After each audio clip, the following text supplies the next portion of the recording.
Today's show is sponsored by Cloud Zero. For software-driven companies focused on growing margins, Cloud Zero is the only cloud cost intelligence platform that puts engineering in control by connecting technical decisions to business results. By analyzing cloud services like AWS and Snowflake, Cloud Zero provides real-time cost insights that help you maximize margins. Engineering teams can answer critical questions like, who are my most expensive customers? How much does this specific feature cost our business?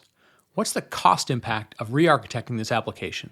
With cost anomaly alerts via Slack, product-specific data views, and granular engineering context that makes it easy to investigate any cost, Cloud Zero is your complete cloud cost intelligence platform, connecting the dots between high-level trends and individual line items. Join companies like Drift, Rapid7, and SeatGeek by visiting cloudzero.com/cloudcast to get started today. That's cloudzero.com/cloudcast. Cloudcast Media presents from the massive studios in Raleigh, North Carolina. This is the Cloudcast with Aaron Delp and Brian Gracely, bringing you the best of cloud computing from around the world. Good morning, good evening, wherever you are, and welcome back to the Cloudcast. We are coming to you live from the massive Cloudcast studios here in Raleigh, North Carolina. Hope everybody is doing well and continuing to stay safe and healthy out there as we get to the last part of October 2021. We're getting into the last couple of months of the year, the time when holidays become part of everybody's schedule, about part of everybody's get together with friends and family. And, for those of you that are trying to finish up a Q4 project, whatever it might be, keep in mind, a lot of times people are taking some time off and not everything moves as quickly in these last couple months of the year. So let's jump right into the cloud news of the week. Got a couple of interesting sort of bouncing all over the place topics and articles to cover. First is if you are in the job market or you're looking for jobs or you're posting jobs, interesting sort of chart that was put out there. The job postings on Hacker News over the last, let's say 6 months or so, have really shifted from 30% remote friendly to 80% showing up as, obviously technical category things on Hacker News. But big shift, big, I guess, sort of maybe lighthouse sort of data point in terms of acceptance that this thing that we've been doing in terms of remote work and remote telework and remote friendly being acceptable for companies is going to continue. How long that'll continue, we'll sort of see how long it lasts. But for now, it seems like at least in the short term and maybe sort of short to medium term, we're going to see remote work be an acceptable thing and something that we're all going to have to continue to get used to, whether it's for yourself or for your, working with colleagues or your partners and so forth. So interesting data point in terms of the growth of remote work friendly jobs being posted out there.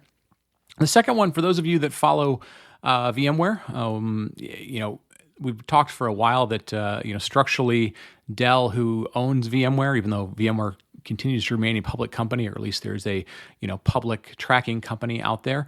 Dell is going through corporate restructuring. They're trying to, kind of remake their financial situation, their product situation, and so forth. They will officially be spinning out VMware on November 1st. This is something that's been talked about for most of this year.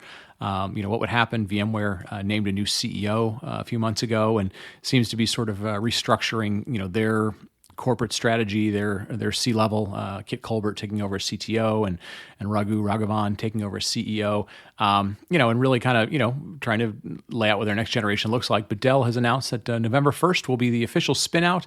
There'll probably be a lot going on to follow if you are a shareholder or if you're trying to figure out the corporate financing that's left of Dell and VMware after it, because there's a lot of sort of things shifting in terms of ownership, payments, cash payments between the two companies and so forth. But it'll be interesting to see what officially shakes out on November 1st. In terms of AWS, there's always something in the news around AWS. It was interesting. Adam Selipsky, the new CEO, is starting to make the rounds ahead of AWS reInvent. Made an appearance on the Jim Cramer show. Wasn't necessarily there to hype the stock, but was really sort of talking about what's going on with the company. And one of the interesting things he highlighted was, due to the success of things like their Graviton 2 chipsets, their ARM work that they've been doing, the custom silicon that they've been talking about for many years now, they expect to accelerate that. And so it talked about they plan to design more of their own semiconductors. We think this is probably something that, we'll see more and more from the large cloud providers. I mean, they've been the largest 5 or 6, customers in the past of Intel. Intel always had sort of a Super 7 beyond their other customers and so forth. But we're seeing more and more of that shift to custom development, and AWS continues to see that as helping them both control their own destiny, but also be able to offer a more robust price point, power point, cooling, performance, and so forth. So that'll be very interesting to watch. And then finally, we are just a little bit ahead of the normal announcement week, or what we'd like to call Jordan Novate season. But all the big cloud providers, we should have the announcements for them next week. Of some of the other cloud providers, IBM did announce their numbers. Red Hat, part of IBM, was up, I believe, 17 or 18% within the cloud and software division.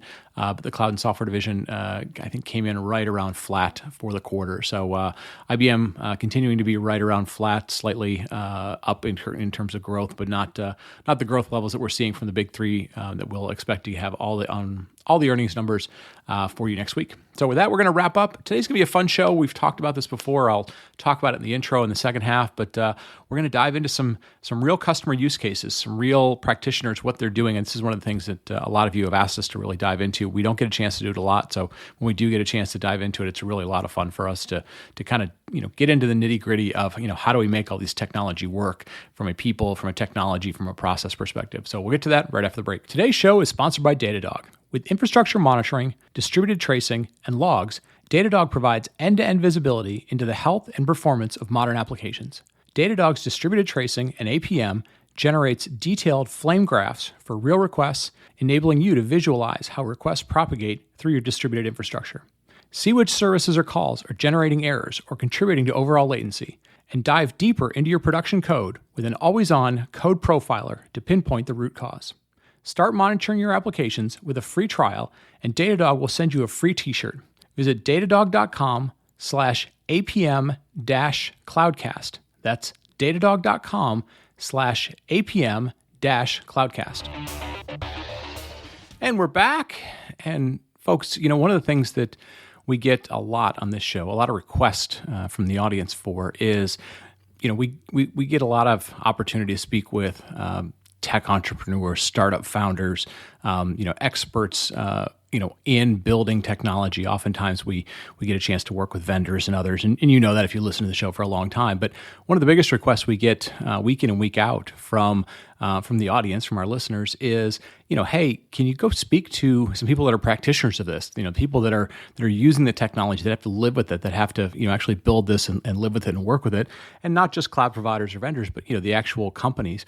And also, if you could do that in a way that isn't just greenfield, isn't just sort of new applications, but, introduce us to some people, some experts that are doing this in complicated industries, in industries that have regulation, in industries that, get audited and all those sort of things. And, those are tougher things for us to do because oftentimes those environments may not necessarily want to share. At least in the past, they didn't necessarily always want to share. But, as we're seeing more and more companies begin to work in this space where they've got to be able to have great talent, but also, they want to share what they're doing because what they're doing is really interesting. And today we get a chance to do that. And so very, very excited today. Ken Meyer, who is EVP and CIO of Consumer Technology at Truist Bank, Truist Bank, one of the largest banks in the country. So Ken, welcome to the show. Hey, Brian, thanks for having me. I appreciate it. I want to dive into it. Living here in the southeast part of the United States, we know who Truist Bank is because we're in North Carolina and your roots are here in the South. And one of the banks that you had was here in North Carolina. But before we dive into that, give us a little bit about your background. You've been doing some pretty amazing things for the last at least decade plus, but give us a little bit about your background and then kind of what you're working on at Truist and kind of what brought us together today. Sure. So I spent the first part of my career, almost 10 years in the consulting space, got to work with a lot of great companies, both domestically and internationally, which was really good for me personally to really learn different cultures and how companies operated. I moved over to SunTrust Bank prior to the merger and joined about 8 years ago. Started on the business side, actually, in our wholesale bank, running operations and some strategic work with credit, and then was asked to move back into more of a technology-driven area at the bank.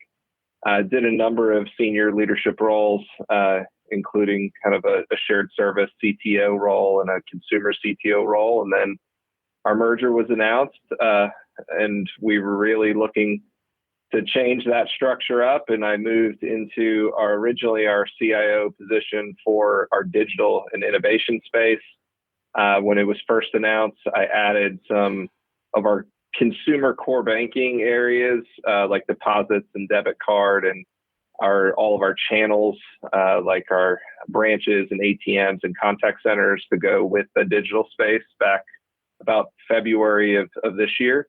And then in September, added the rest of our consumer lending portfolio to go with all those digital experiences and channels and whatnot. So really kind of driving all things consumer technology and more of the enterprise lens for all things digital at the bank. And then lead some things around our broader innovation strategy, where we've been pretty public about building out our innovation tech center in Charlotte, and building that amazing facility. It was a once in a lifetime opportunity, and work closely with other folks in our venture space. As you mentioned, I know you have a lot of startup listeners and fintechs and other types of technology companies that spend a lot of time with our ventures partners as well on investments and other opportunities. So been busy since the merger, for sure. Yeah, absolutely. And for those who kind of keep track of the financial services space, or kind of follow it, Truist is the merger of two very large banks on their own, both SunTrust and BB&T. Truist is now sixth largest bank in the United States. Is that right? That's right. We're six right now, give or take. It kind of shifts a little bit with the busy sector, but we're large and definitely at scale these days. Yeah. So I think the scope of what you do is incredibly impressive. There's some aspects that I'd really love to dig into, because I think like I said, our audience is again always sort of going, look, I work in this industry. We've got some regulated things we have to do. We've got some, we're going through this challenge of, like, we had central IT, as like you mentioned, as a shared service, but then you've got lines of business that are really trying to innovate and differentiate themselves. I'm curious, when the merger happened, and the merger's about 2 years ago, roughly, like, you've lived on both the technology side and the business side. Like, how did you think about the business challenges that you were trying to solve, and then start applying the technology to it? What was the kind of the thought process of bringing these two things together? What do you keep? What do you innovate around? At a high level, how did you think through that process? Yeah, well, I think at first the initial reaction was our clients deserve a better banking experience. If you think about, to your point around regulatory and everything that you have to do to kind of keep things moving in the direction for the bank, you tend to realize that scale really does matter. And so the ability to put these companies together and really focus on the client experience, and really making the clients kind of really be at the center of what we do and how we do it, was something that we really wanted to tackle right from the very beginning. We wanted to make sure that we were not only creating experiences that were dependable and reliable, but experiences that actually are ones that people want to interact with on a daily basis. Right. That's something that I don't know that the banking industry as a whole has always been known for. A lot of products and services have been around for a long time, but how you present yourself to those clients and meeting them when and where and how they want is something that we have to get better at as an industry. And we just felt like, we needed to look at those different, areas or ecosystems, the way we set them up, and really think about, what do our clients deserve? How do we get there from point A to point B? And to your point earlier, how do you do it measured and in a way that really allows us to move forward without necessarily having to rewire the entire bank from ground up in a greenfield approach, because that's just something that's not exactly easy to do when you think about big banks coming together. Yeah. So that was a big piece of it. I think the other thing, honestly, Brian, is that this is the very first, if you really go back, this is the first big bank merger in our industry during the digital age. Yeah, absolutely. And, you think about big bank mergers, for those of you in the past, you think about big core migrations and big conversions of data from one, main platform to the other. And we really wanted to think about, how do we start to introduce our clients to the Truist that we want to introduce them to from a digital perspective, and really get out in front of those big core conversions. So, we established an architecture and really an overall strategy related to what we refer to as our digital straddle, which has allowed us to actually deploy a new digital experience for both heritage companies' clients prior to those conversions. And so you're not waiting essentially 2+ years to start to see new experiences, before all those conversions were actually completed. So it's been a unique set of activities just in the pure merger sense, but the digital aspect of it certainly adds complexity to the puzzle. Right. Yeah. No. I mean, you hit on a lot of really important pieces there. It hadn't dawned on me, but you're right. It's probably been about a decade since the last sort of big set of mergers. The technology's changed radically in the last 10 years. Mobile's so important. So many other things. I mean, I just think about myself from a day-to-day perspective. Like, I don't send checks anymore. I use my phone. My bank is wherever I want my bank to be. But then the services that come with it, and banking is so interesting because it's not retail. It's not a one-time experience, or it's not totally based on location anymore. It's potentially a lifetime experience, and you sort of have to help people from their first checking account to the first time they get a car loan or an auto loan to saving for retirement. I mean, there's such a wide spectrum there that if you're thinking about it from a digital perspective, it's got to be just a fascinating set of like you said, what do we want to keep doing well, but also what does the next 5 years look like? What does the next 10 years? There's so much competition from startups and other things in that space. It's got to be a fascinating kind of whiteboard somewhere that's got all these ideas on it. Well, and the fun part about it, though, as you mentioned, you can really show up and impact your clients' lives on a daily basis. Yeah, absolutely. And the ability to create something in this day and age using technology and deploy it and know that you've got a tangible impact on somebody's life is a rewarding thing. And our teammates, just like everybody else during COVID and all of this, I mean, you throw a merger on top of the way the world has changed and how we work differently. The ability to tangibly impact teammates and people's lives and our clients' lives with deploying new experiences and new capabilities and technology is the thing that really fuels kind of our team to want to continue to grind it out and get through some of these big conversions. Yeah. I was gonna ask you, how you rationalized two technology stacks, because the thing about banking these days is it could go all the way back to mainframe, but it's going to touch mobile these days. It's potentially going to touch all sorts of stuff. But I'm sort of interested. You mentioned that you had this concept of a digital straddle, which to me sounds like the challenge that everybody goes through of how do you rationalize new and old, and how much do you kind of bring forward versus starting new. Can you talk a little more about kind of how you thought through that digital straddle and some of the things that you're able to do to make that 2-year process not waiting 2 years, but you could do things right away?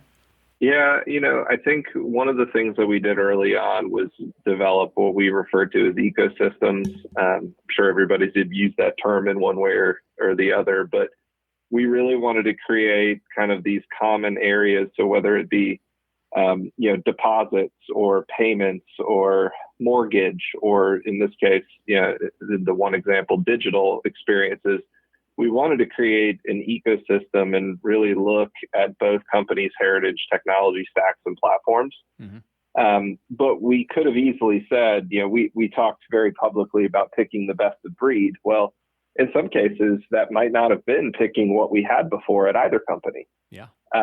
And we had to go through and make some really, informed and smart decisions around, hey, we really know where we want to go, but you can't do everything at once.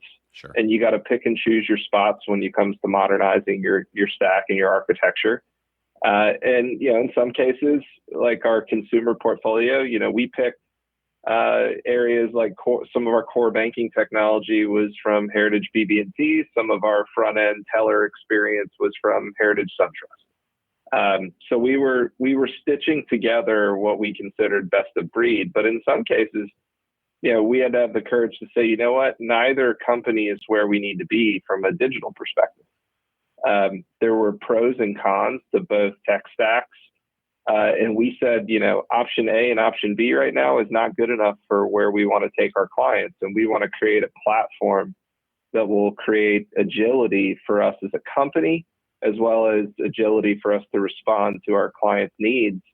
And we needed to build new. And so, we did leverage modern technology and cloud computing and other capabilities to build essentially a brand new user experience set of API layer on top of what is, essentially some of the heritage technology up until this past weekend when we just finished one of our conversions.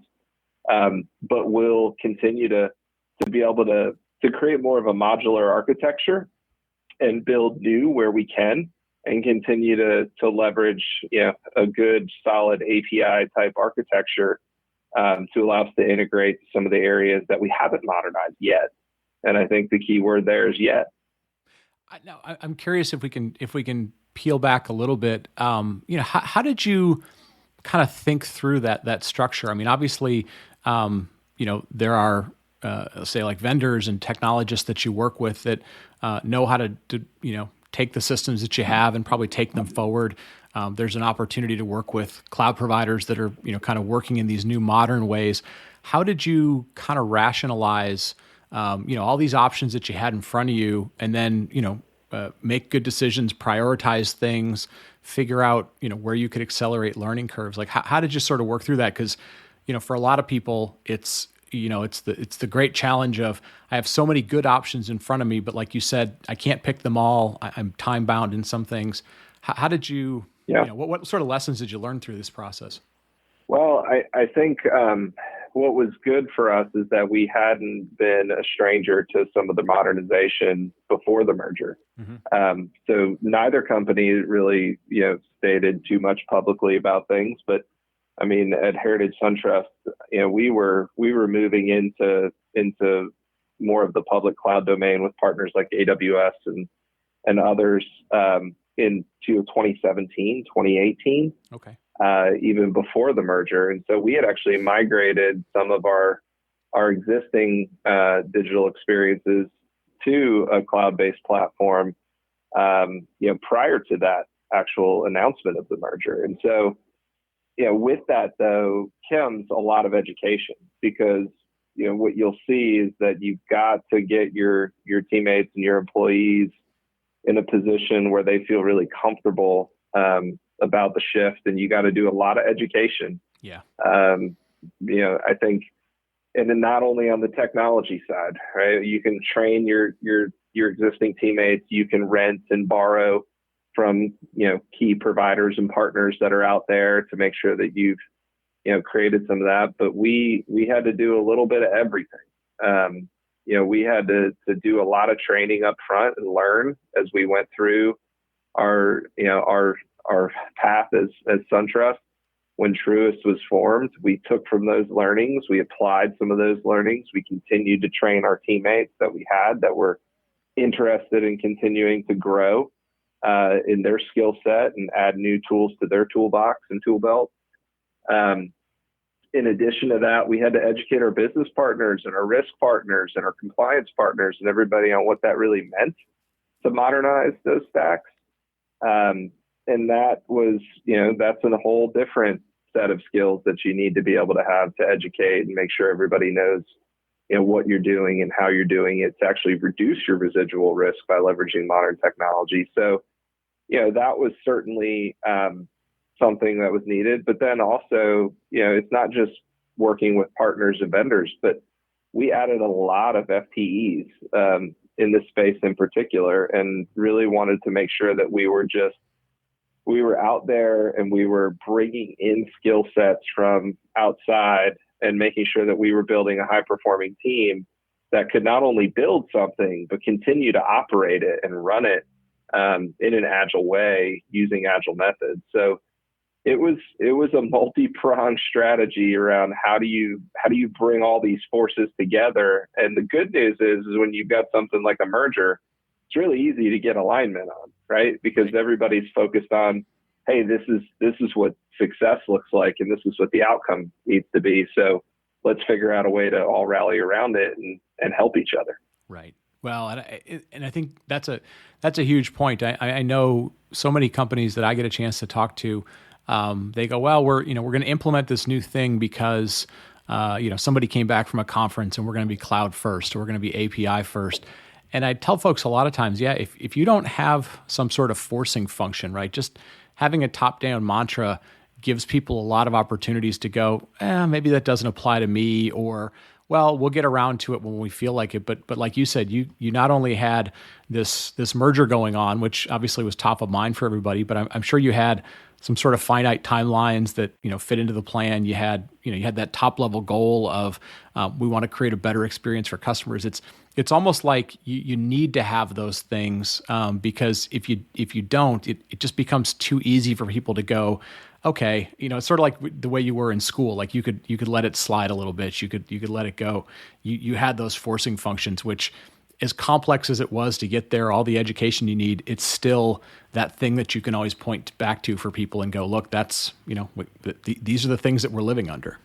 Yeah, I think having a common goal and an outcome that you're all driving towards certainly helps. I mean, I think a lot of companies have and continue to modernize, and that's just kind of part of their DNA and how they work. But I mean, you're talking about a lot of technology and teammates that have been around for a long time that, we're having to look at. And I don't think it's appropriate to say anymore, especially in our industry, that, you need to be cloud first or API first. We kind of adopted this concept of fit for purpose.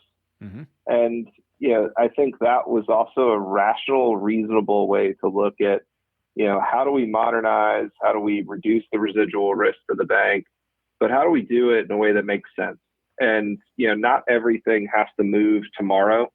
But when you think about the fit for purpose framework that we put in place, if it looks like a duck and walks like a duck, then it's probably a duck. Yeah. So, we should leverage the right capabilities and the right technology, that it should be applied to those particular systems or those services or functions. So, we're trying to take a really pragmatic approach to it, but also be strategic about where we do modernize and the sequence and the timing of how we do it. Yeah. I'm curious, one of the things everybody always asks when you do transitions, there's always learning curves. There's always schedules that you sort of make up front, and sometimes are best case and worst case. How did you, how have you been, I guess, since it's still an ongoing type of a process, how do you measure progress? How do you measure success? How do you sort of deal with, hey, we didn't meet some goal, but, we've got learning. How have you been, just managing the evolution, and figuring out where you're doing well, where you need to rethink things? How has that gone along, and any lessons learned from that? Well, I think, if you think about the timing of when Truist was officially born, once we got through all of the regulatory process, our legal day one was really December of 2019. So we're coming up on 2 years.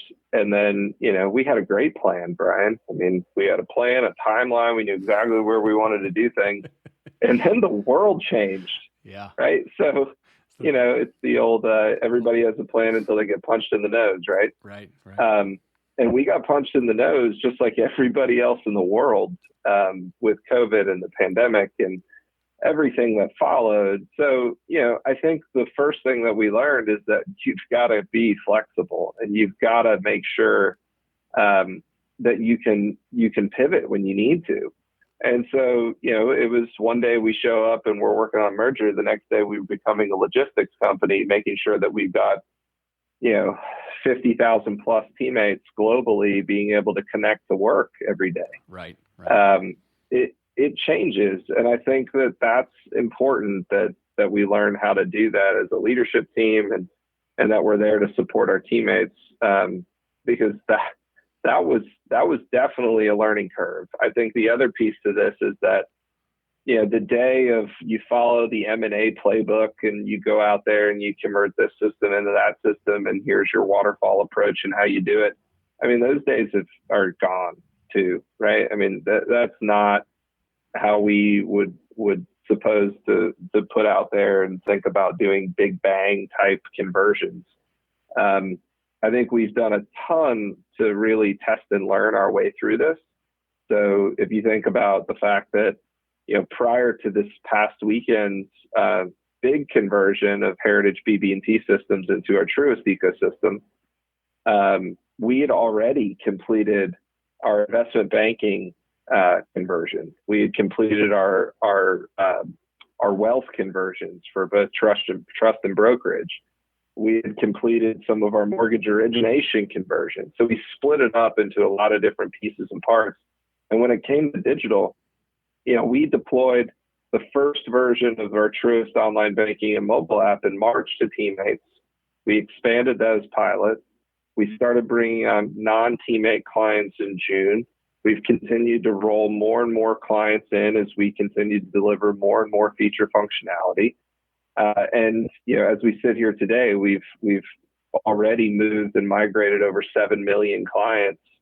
And we're well on our way to finishing that migration here in the next couple of months.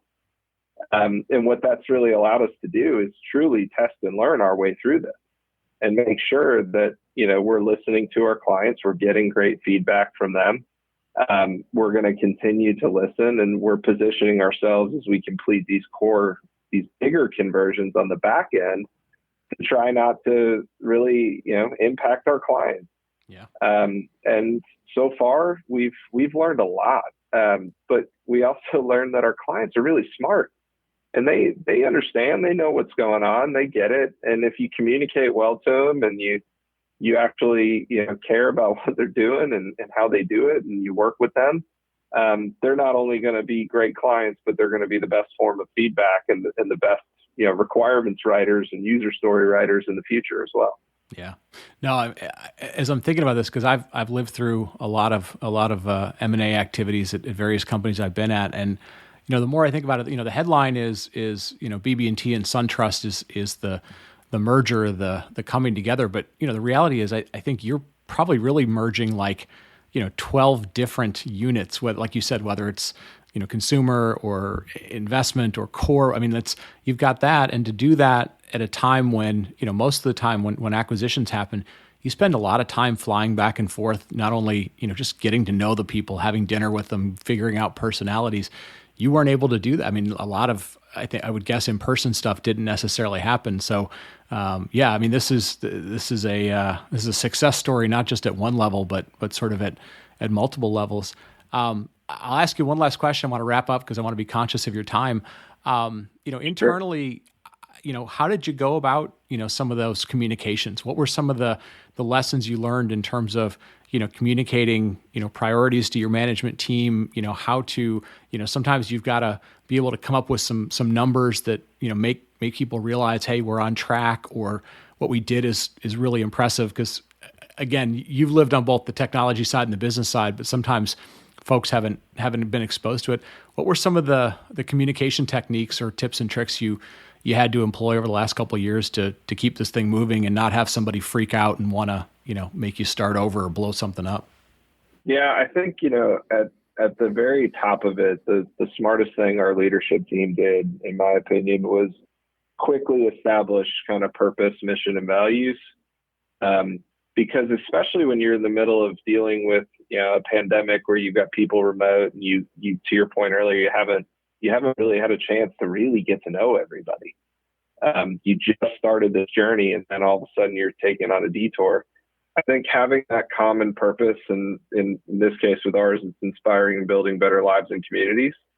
That just gives you a foundation, right? Where people want to see that impact. And I think throughout all of this work with the merger and whatnot, we obviously have, our set of KPIs that we're driving towards that we have on all sides, right? Not just technology and execution or merger execution type metrics, also it's about keeping, the business metrics and goals in mind. And it's also about impacting our communities and our clients.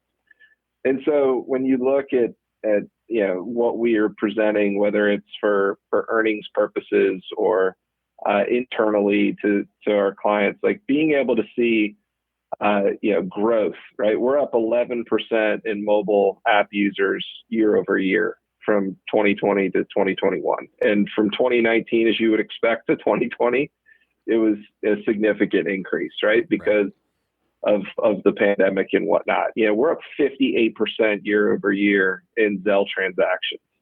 So despite the fact that we're in the middle of a merger, to be able to see the tangible business value, because at the end of the day, technology for technology's sake, I mean, that's not the goal, right? I can build all kinds of really cool stuff, Brian, and nobody will care.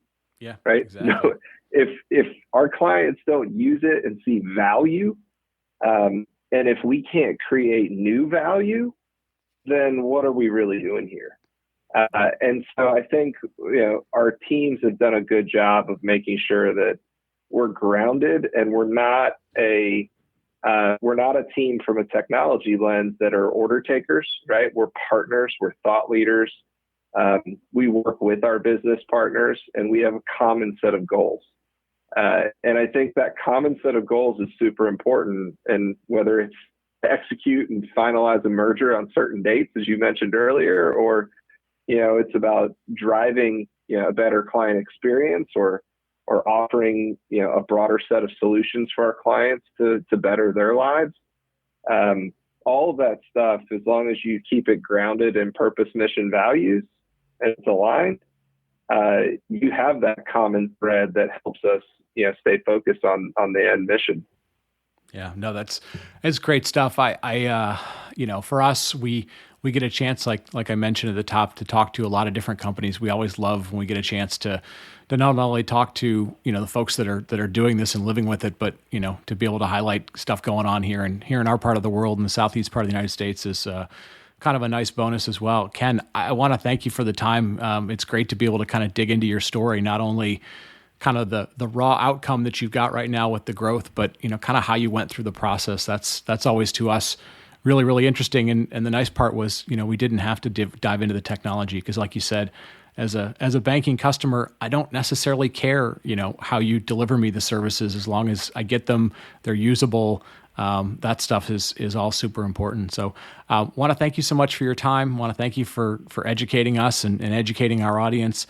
I know sometimes it's tricky in financial services to share a whole lot. If people wanted to pick your brain, or places where your team is out doing things maybe a little bit out in the public domain, are there ways to engage with the Truist technology teams, or if other executives wanted to pick your brain, are there ways to get in touch with you?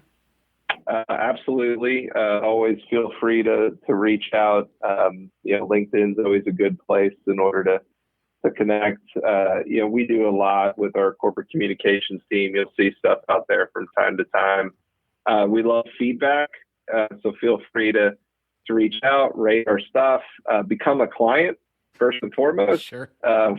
We would love to help you build a better life for you and your families and your businesses. So I would say, become part of our Truist family, and we'll certainly take all of the feedback into consideration. But we're also hiring, Brian. So always looking for talent out there today. But I really appreciate the opportunity to talk with you, and my pleasure to spend some time today and talk with your listeners.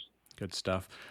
Folks, on behalf of Aaron and I, we want to thank Ken for his time today. We want to thank all of you for listening week in and week out, for telling a friend, helping us grow the show, and for always giving us feedback in all the places that you listen to your podcast. With that, I'm going to wrap it up, and we will talk to you next week. Thank you for listening to The Cloudcast. Please visit thecloudcast.net to find more shows, show notes, videos, and everything social media.